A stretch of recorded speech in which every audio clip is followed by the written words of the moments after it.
ठाकुर जी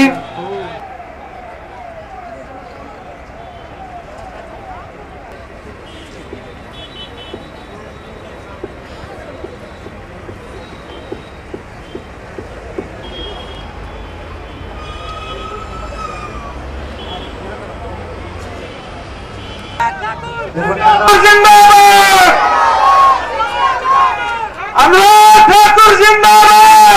तालियों से स्वागत, तालियों से, एक जोरदार तालियों से मेरा अनुरोध।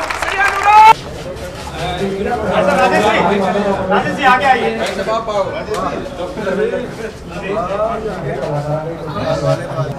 एक मिनट अरे सॉरी जब कट गया तब तो फोटो आएगी ना।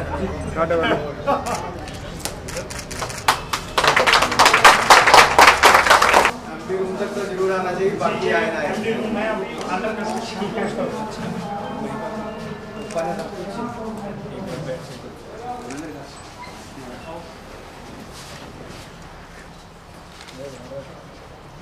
क्या क्या फैसिलिटी है? ऑल फैसिलिटी अभी 20 बेड है और मेरा जो एम है वो इसको चैरिटी चलाने का है, लगभग 30 बेड चैरिटी चलेगा। फिर आपका कार्यक्रम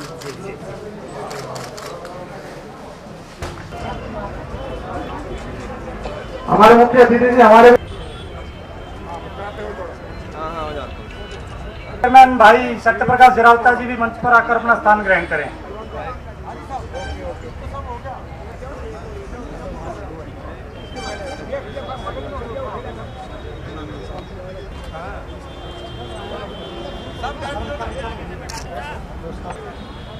भाई अनुराग ठाकुर जी का स्वागत हमारे क्षेत्र के गांव। भाई जो लोग अपेक्षित नहीं है मंच पर कृपया जो है सामने आसन लें, कुर्सी लें, आपके लिए रखी हुई। भाई अनुराग ठाकुर जिंदाबाद जिंदाबाद जिंदाबाद। भाई अनुराग ठाकुर जिंदाबाद जिंदाबाद जिंदाबाद।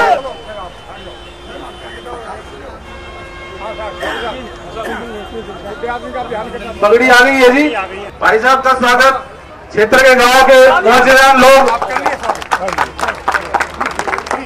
भाई अनुराग ठाकुर जिंदाबाद जिंदाबाद जिंदाबाद। भाई अनुराग ठाकुर जिंदाबाद जिंदाबाद। हम जरा मुस्कुराते हुए बात जी। भारत माता की माता की भारत माता की। अनुराग ठाकुर जिंदाबाद अनुराग ठाकुर जिंदाबाद। भारत माता की जय हो भारत माता की जय हो। अनुराग ठाकुर जिंदाबाद।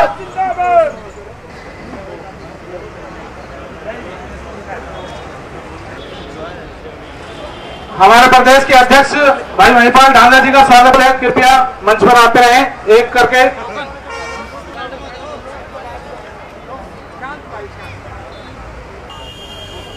अशोक गहलोत जी,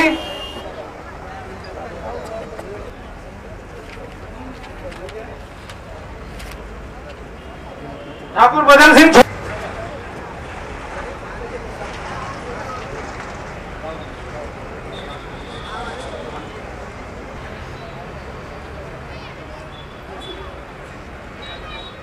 राजनीतिक पितामह भीष्म कहे जाने वाले और हमारे पूजनीय गहलोत जी का मन कर। गहलोत जी आप स्वयं आए और क्यों उनका स्वागत करें।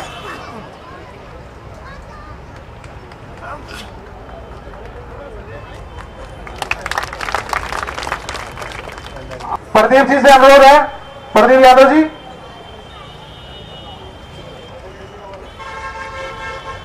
परविंदर कटारिया जी जो हमारे, वैभव जी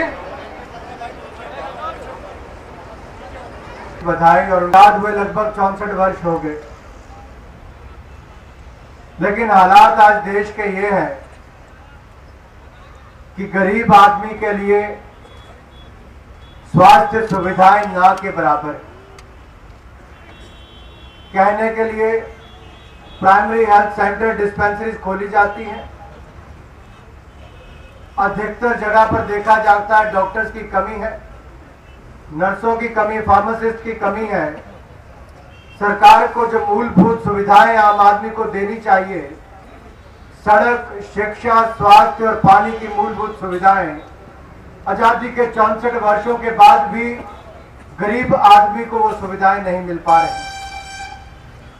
मुझे खुशी इस बात की है कि हमारे युवा कार्यकर्ता, प्रदेश कार्य समिति के सदस्य डॉक्टर धर्मेंद्र जी ने एक कदम उठाया है कि इस क्षेत्र के लोगों को अच्छी स्वास्थ्य की सुविधाएं मिले। मैं एक बार फिर उनका दिल की गहराइयों से बहुत बहुत धन्यवाद करता हूं। आम आदमी के नाम पर वोट मांगकर आए थे, लेकिन आम आदमी को दिया क्या? आम आदमी तो 7 वर्षों से इंतजार कर रहा है कि कब महंगाई कम हो। मैंने महंगाई का प्रश्न पूछा, आप सबने हाथ खड़े। अर्थशास्त्री इस देश के प्रधानमंत्री हैं, लेकिन महंगाई पर रोक नहीं लगा पाए। 7 वर्ष हो गए मीडिया के लोगों को बार बार प्रश्न पूछते हुए, महंगाई कब कम होगी? प्रधानमंत्री जी के पास कोई जवाब नहीं। महंगाई बढ़ती है, शरद पवार जी से पूछा जाता है तो कह देते मेरे पास कोई जादू की छड़ी नहीं। केंद्रीय मंत्रियों से पूछा जाता है तो वो कहते हैं हम ज्योतिष नहीं है कि बता पाए कि महंगाई कब कम हो। गरीब भूखा मरना शुरू हो गया, किसान आत्महत्या कर रहा है। पिछले 1 वर्ष के अंदर 17,000 किसानों ने आत्महत्या की। ये सरकारी आंकड़े हैं, सरकार के आंकड़े हैं। पिछले 10 वर्षों में 2 लाख किसानों ने आत्महत्या की। वो अपने गांव से चलकर दिल्ली आई, लेकिन कांग्रेस के नेताओं ने उसका हाल चाल तक नहीं। 1.5 वर्ष से ज्यादा हो गया उसको दर दर भटकते हुए। वोट लेने के लिए तो राहुल गांधी ने उनका नाम ले लिया, लेकिन उनको सुविधाएं देने के लिए उनके सरकार में कोई आगे नहीं। आज हालात ऐसे पैदा हो गए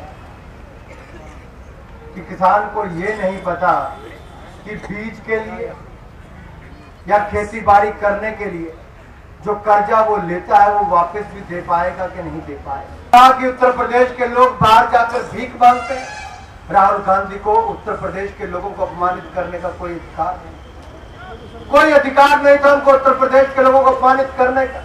वो बाहर जाते हैं, अपनी मेहनत से, खून पसीने की कमाई से विभिन्न परिस्थितियों में जाकर भी अपने परिवार का पेट भरते हैं। लेकिन राहुल गांधी ने वोट कमाने के लिए, वोट लेने के लिए, उत्तर प्रदेश में राजनीति में अपना नाम चमकाने के लिए ये कह दिया कि उत्तर प्रदेश के लोग बाहर जाकर भीख मांगते हैं। लानत है ऐसी राजनीति पर। माफी मांगनी चाहिए उनको उत्तर प्रदेश के लोगों से।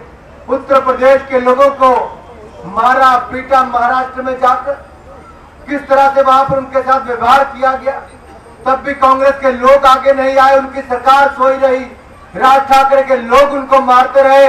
लेकिन आज उत्तर प्रदेश में जाकर राहुल गांधी अपनी राजनीति चमकाना चाहते हैं। माफी मांगनी चाहिए उनको उत्तर प्रदेश के लोगों से।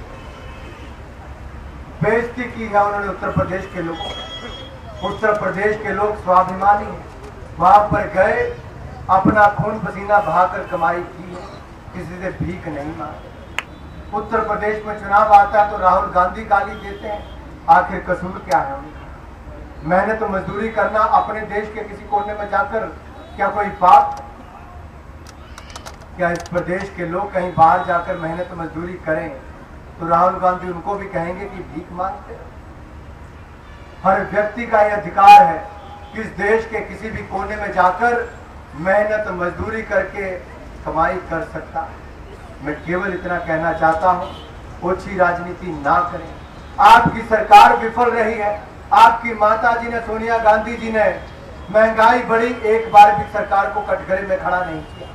इस देश में भ्रष्टाचार बढ़ा, आपने, आपके परिवार ने पूरी तरह से चुप्पी साधे रखी। कांग्रेस पार्टी के नेता भ्रष्टाचार में संलिप्त पाए गए। मैं आपसे पूछना चाहता हूं कि इस देश में भ्रष्टाचार बढ़ा है कि नहीं बढ़ा? जिसको लगता है भ्रष्टाचार बढ़ा है वो हाथ खड़े कर सकते हैं। मीडिया के मित्रों, उस तरफ हाथ, उस तरफ कैमरा किया, भ्रष्टाचार बढ़ा है वो हाथ खड़ा करें। जिसको लगता है महंगाई बढ़ी है तो दोनों ही हाथ खड़े कर दें। आज इस देश का नागरिक महंगाई की मार से, भ्रष्टाचार की मार से जूझ रहा है, लेकिन राहुल गांधी, सोनिया गांधी जी सो रहे हैं। उनको नहीं लगता कि देश के लोगों के ऊपर कोई परिस्थितियां गंभीर है, आम आदमी के ऊपर क्या बीत रही है। सोनिया जी, राहुल जी, आप सड़कों पर आकर देखें, आम आदमी के पास तो 2 वक्त की रोटी भी नहीं है खाने की बात तो दूर है। सोचता है कि अगर बड़े अस्पताल में जाऊंगा तो शायद जो थोड़ा बहुत पैसा कमाता हूं, बचाता हूं, बच्चों के भविष्य के ऊपर खर्च करूंगा, वो इलाज के ऊपर खर्च हो जाए। विदेशों में इन चोबर की एम्बुलेंस की सुविधा की शुरुआत की। पूरे प्रदेश भर में जहां कहीं भी महिलाओं को, अगर किसी के घर में बेटी पैदा होती है तो उसके खाते में हम 11,000 रुपये जमा करवाते हैं। बेटी है अनमोल के नाम से हमने स्कीम शुरुआत की।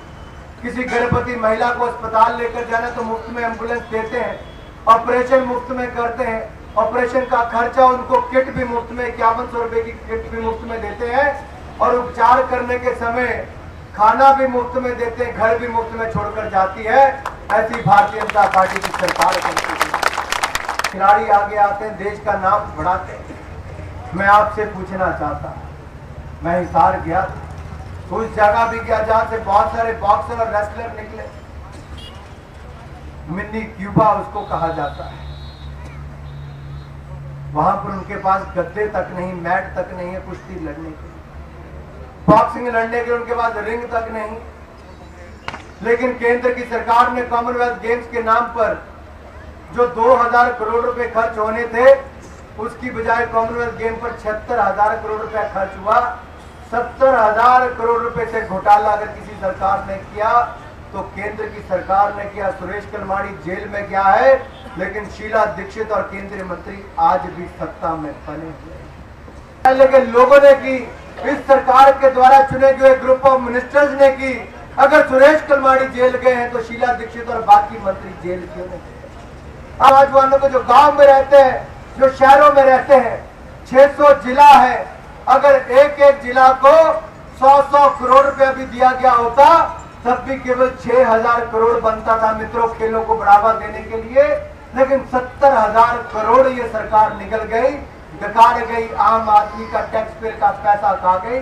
लेकिन आम आदमी को, गरीब आदमी के बच्चे को खेलने के लिए कोई सुविधा इस सरकार ने बना कर दी। अगर उसमें शामिल थी तो सोनिया गांधी से लेकर मनमोहन सिंह तक सारी कांग्रेस पार्टी शामिल थी। लेकिन आज भी वो सत्ता में बने हैं, भ्रष्टाचार करके, महंगाई बढ़ाकर सत्ता का मजा लूट रहे हैं, आम आदमी को महंगाई में झोंक रहे हैं। क्या आप चाहते हैं कि ऐसी भ्रष्ट सरकार आज भी सत्ता में बनी रहे? तो जो लोग चाहते हैं कि ऐसी भ्रष्ट सरकार को उखाड़ फेंका जाए, तो मैं कहूंगा तख्त बदल दो, ताज बदल दो। आप हाथ खड़ा करके कहेंगे बेईमानों का राज बदल दो। तख्त बदल दो, ताज बदल दो,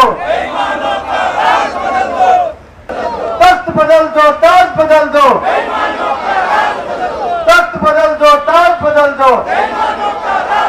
करते हैं जो उनको कम दाम में केवल 2 वाले रोटी के खाकर महंगाई कम होने वाली नहीं।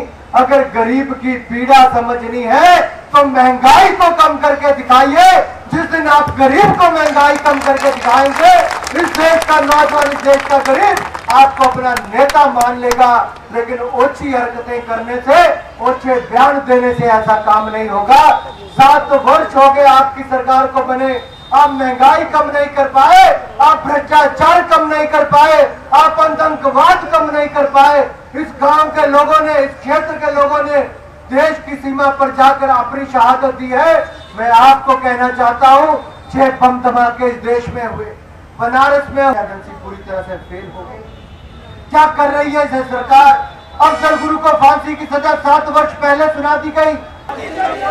तो कांग्रेस की सरकार उनको फांसी की सजा क्यों नहीं देती? 300 करोड़ रुपए से ज्यादा खर्च उन पर खर्च कर दिया गया। कसाब जिसने मुंबई पर हमला किया, जी मारे। ओसामा बिन लादेन जो दुनिया का सबसे खूंखार आतंकवादी था, उसके मरने पर कांग्रेस खुशी मनाने की बजाय दुख मना रही। कहते दफनाया क्यों नहीं किया? आजमगढ़ में जाकर उन आतंकवादियों के घर खाना खाते हैं जिन्होंने दिल्ली में पाटला हाउस कांड में फायरिंग में मारे गए। क्या आप ऐसे पार्टी का समर्थन करते हैं जो भ्रष्टाचार को बढ़ावा देती है, जो महंगाई को बढ़ावा देती है? ऐसी पार्टी जो आतंकवादियों को संरक्षण देती है? बेनकाब हुए कांग्रेस की कथनी और करनी में अंतर है। हम केवल इतना कहना चाहते हैं मित्रों, आज पूरे देश में ऐसा माहौल बना है, लोग भ्रष्टाचार से तंग आ गए, महंगाई से तंग आ गए, आतंकवाद से तंग आ गए हैं। और वो दिन दूर नहीं जब केंद्र में भारतीय जनता पार्टी की सरकार होगी और हरियाणा प्रदेश में भी भारतीय जनता पार्टी अपनी सरकार। हमको एक बार फिर भारतीय जनता पार्टी का शासन मिलेगा। अंत में मैं केवल इतना कहना चाहता हूं, जो लाइफ केयर हमारे गांव के पूर्व सरपंच यादव जी से अनुरोध, देशराज यादव जी से अनुरोध, कृपया वो भी आए एक बार। भाई संजय सिंह उजिना से। आजादी के 64 वर्षों के बाद भी अधिकतर लोग जो कर्जे के नीचे आकर मरते हैं, विशेष तौर पर ग्रामीण क्षेत्र के लोग, किसान मजदूर, वो अपनी ज़मीन तक बेच देते हैं, कर्जा तक उठाते हैं, क्योंकि स्वास्थ्य की सुविधाएं गांव में अच्छी नहीं है और इलाज करवाने के लिए उनको जब प्राइवेट क्षेत्र के अस्पताल में जाना पड़ता है तो लाखों रुपए की उनको फीस खर्च करनी पड़ती है और जब वो कर्जा पूरा नहीं कर पाते तो उनको आत्महत्या करने पर मजबूर होना पड़ता है। केंद्र सरकार का बजट जहां स्वास्थ्य सुविधाओं के लिए बहुत कम है, वहीं पर मेरा मानना है कि प्रदेश सरकारों को भी आगे आकर ग्रामीण क्षेत्रों में अच्छी सुविधाएं देनी चाहिए। डॉक्टरों की भारी कमी पूरे देश में पाई जाती है, विशेष तौर पर ग्रामीण क्षेत्रों में।